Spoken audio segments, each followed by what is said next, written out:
हरी कृष्ण। कल हमने देखा किस प्रकार से दुर्योधन ने भीम को अच्छे से पॉइजन किया, लेकिन भगवान की दया से और संरक्षण से भीम नागलोक में गए और बच गए। उन्होंने 8 घड़े अमृत पिया और अमृत पीने के बाद में क्या हुआ ये हम आगे देखते। दूसरे दिन सुबह हुआ जब सारे पांडवों ने देखा रे भीम तो है ही नहीं।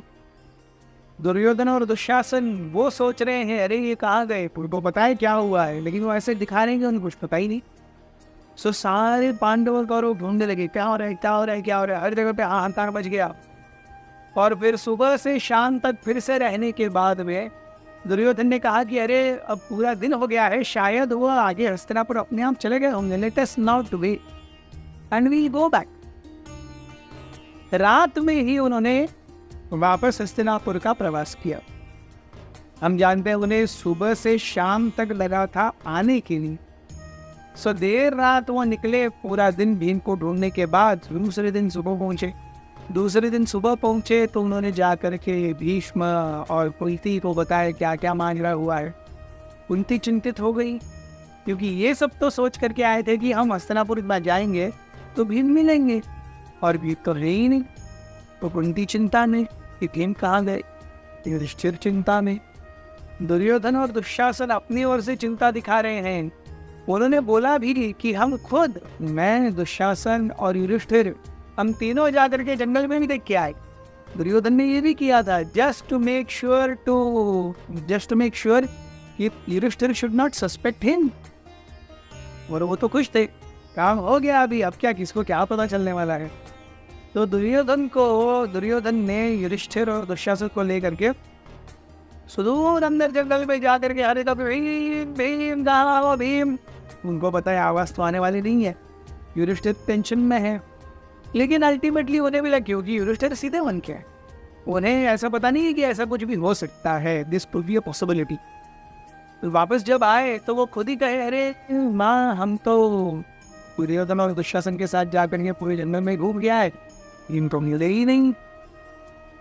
तो यहाँ पर ऐसे जब 3-4 दिन और बीत गए, भीम आए ही नहीं, तो कुंती चिंतित हो गई कि क्या हो सकता है। उन्होंने विदुर से सलाह मांगी कि विदुर जी ये क्या हो सकता है, भीम कहाँ रह गए, क्या वो मर गए हैं। और कुंती की आंखों में आंसू थे। विदुर ने कुछ सोचा और कहा कि ये देवी, व्यासदेव जो स्वयं भगवान के अवतार हैं, उन्होंने कहा है कि आपके सारे जो बेटे हैं वो लंबे समय तक जिएंगे, दीर्घ काल तक जिए। तो भीम के किसी भी प्रकार से हत होने का तो सवाल ही नहीं होता। व्यासदेव का कथन कभी भी झूठा नहीं जाएगा, इस ओर से निश्चिंत रहिए। लेकिन हमें देखना होगा क्या है। पाई नदी नागलोक में क्या हुआ। भीम ने 8 घड़े वो अमृत पिया और 8 दिन तक वो सोते रहे। 9वें दिन जब वो जागे तब वासुकी और अर्क ने भीम से कहा कि ये पुत्र, हमने आपको उठाया नहीं क्योंकि इतना ज्यादा अमृत पी करके डाइजेस्ट करने के लिए भी इतने दिन जाते हैं। अगर हमने आपको पहले ही उठाया होता तो आपके शरीर के लिए अच्छा नहीं होता। लेकिन अब आप अच्छे से सो करके उठे हैं, तब आप तुरंत हस्तिनापुर जाइए और वहाँ पर आपकी माँ और आपके चाचा वगैरह आपका इंतजार कर रहे हैं। वो बहुत ज़्यादा दुखी अवस्था में है, मनस्थिति में है। तो भीम को उन्होंने तुरंत अपने एक दिव्य रथ पर बिठाया और गंगा के मार्ग से जो आखेट का स्थान था प्रमाणकोटि, वहाँ पर ला करके छोड़ दिया। प्रमाणकोटि से भाग करके भीम पहुँचे हस्तिनापुर। हस्तिनापुर पहुँचे तो भीम को पता चल रहा था he is got really heavy, मतलब पता चलता है ना, कोई भी बल आने के बाद या कोई शक्ति आने के बाद, या हम जब पास कर लेते हैं, 10th पास करते हैं, 12th पास करते हैं, it's done, I am done, या जब एजुकेशन कंप्लीट करने के बाद जॉब लगता है, we know there is a difference. Bhim को पता चल रहा था there has been a difference.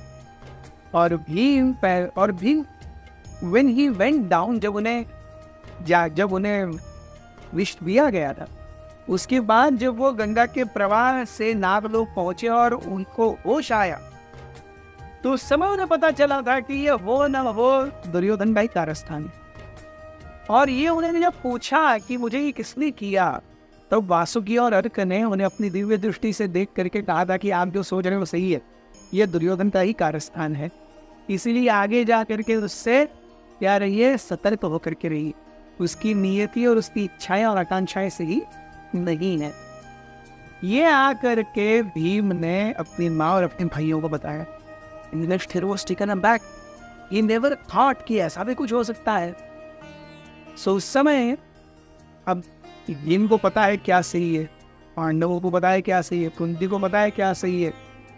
So should they make a hue and cry out of it, कि हमें राजपुत्र होते हुए भी मारने का प्रयास किया गया, हमें हमारे अगेंस्ट षड्यंत्र हुआ, क्या करना चाहिए।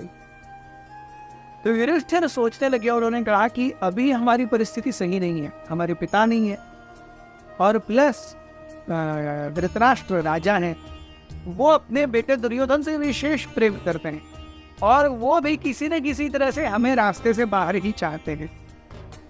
हमारा यहाँ पर अब ज़्यादा अच्छे, अगर हम पब्लिक ह्यू एंड क्राई करेंगे तो दुर्योधन के हृदय क्लेश और ज़्यादा बढ़ जाएगा और वो बाकियों को भी मारने का प्रयास करेगा। अभी तो उसने मुझे ही मारा है, क्या धृतराष्ट्र कहते हैं कि भीम को ही मारने का प्रयास किया।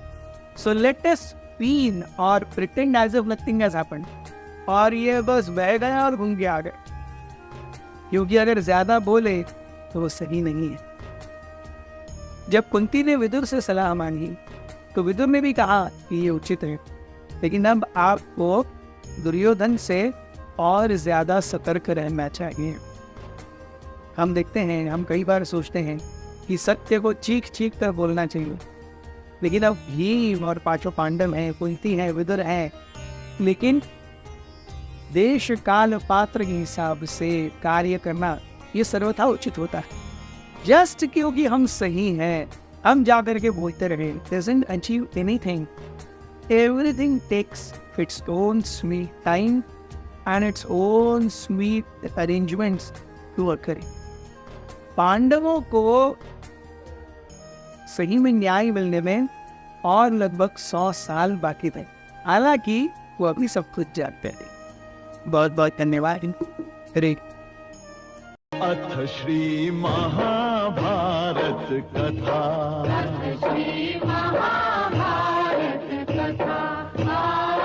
महाभारत कथा